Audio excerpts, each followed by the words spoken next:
Hi, I'm Tim. Welcome to Watchbox, and thanks for logging on. If you love this watch, email me, tmosso@thewatchbox.com. It's in the description below.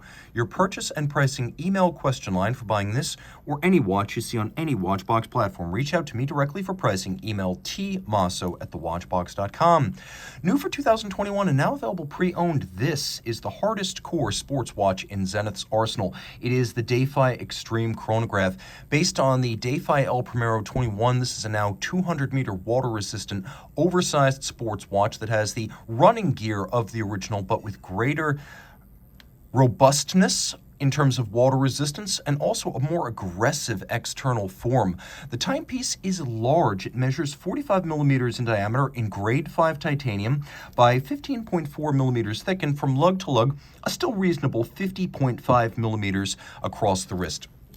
Throwing it on my wrist, 16 centimeters in circumference, I can tell you that it fits, though it does have an oversized look to it. If you don't want a watch that's outsized by design, you're probably going to want to wear this on a bigger wrist to hold up better proportionally. So while the watch will fit on my 16 centimeter circumference wrist, I recommend a wrist of 17 centimeters circumference or larger for it to truly look at home. That said, in grade 5 tie, it is very light. Taking a quick look, grade 5 titanium is harder than grade 2. It's also harder and more scratch resistant than steel, which makes it the best of all possible worlds.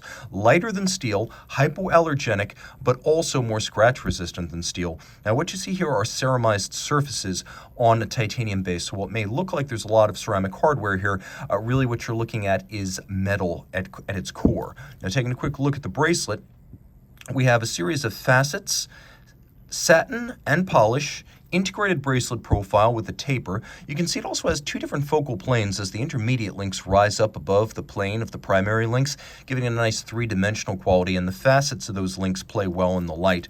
You can see that removable links are fixed by screws, no pin sleeves here. This is the way a luxury watch bracelet should be made. And it's a sports watch bracelet. You can see a combination of satin finishing and engine turning internally, and then a double fold with a twin trigger release, so you have to press both triggers for it to open up.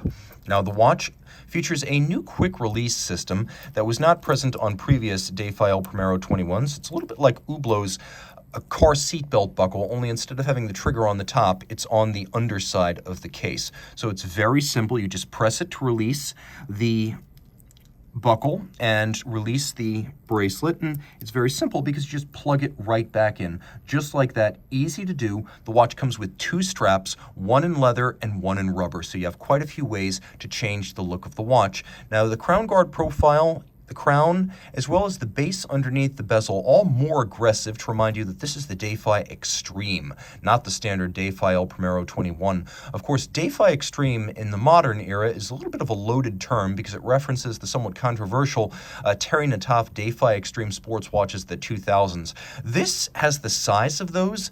It's a bit more circumspect about its style, and if I might opine, will be viewed as less of a period piece, less dated in retrospective. I think this is a design that's always going to be large and in your face, but is also going to hold up with time. Taking a quick look at the profile, there's a number of layers to this case. It's a fairly complex shape. We now have a screw-down crown for that 200-meter water resistance, a movement, steel caliber 9004, internally two different escapements.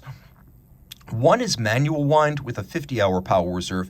That's the Foudroyant chronograph. So this remarkable 1/100th of a second, or centigraph, chronograph, is operated by a second high-speed escapement that operates at 360,000 vibrations per hour. The time is a conventional El Primero 36,000 vibration per hour escapement. Now, the El Primero escapement is silicon and unlubricated, and the chronograph escapement is a conventional Swiss lever with pallet stones and metal. So it's interesting that there is a break between the two of them in terms of actual mechanics. The other thing worth noting is that there is hacking seconds for the time, but not for the chronograph. So you can actually pull the crown out, stop the watch, and the chronograph will continue operating. And in fact, you can operate the two halves of the watch, the chronograph and the time-telling functions, entirely separate. There's a power reserve indicator up at the top of the dial. That's for the 50-minute power reserve.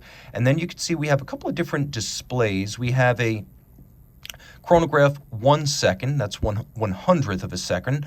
We have a 60-second display just below that, and then we have chronograph minutes with constant seconds over at 9 o'clock. We'll do a quick loom shot because this is an aggressive sports watch, so it should be well loomed. And then we'll turn it over. This is a time-lapse certified chronometer, and it says so on the reverse side. We have a unidirectional winding system. Again, 50 minutes manual wind for the chronograph, 50 hours automatic winding for the standard El Primero, all of it pivoting on 53 joules, quite water resistant. A wonderfully engaging, oversized watch, a lot more interesting, to be frank, than any Hublot or Audemars Piguet Royal Oak Offshore. If you've got the wrist for it and the inclination to wear something truly oversized, the Defy Extreme Chronograph might be the way to go. Reach out to Team Mosso at thewatchbox.com for purchase and pricing details.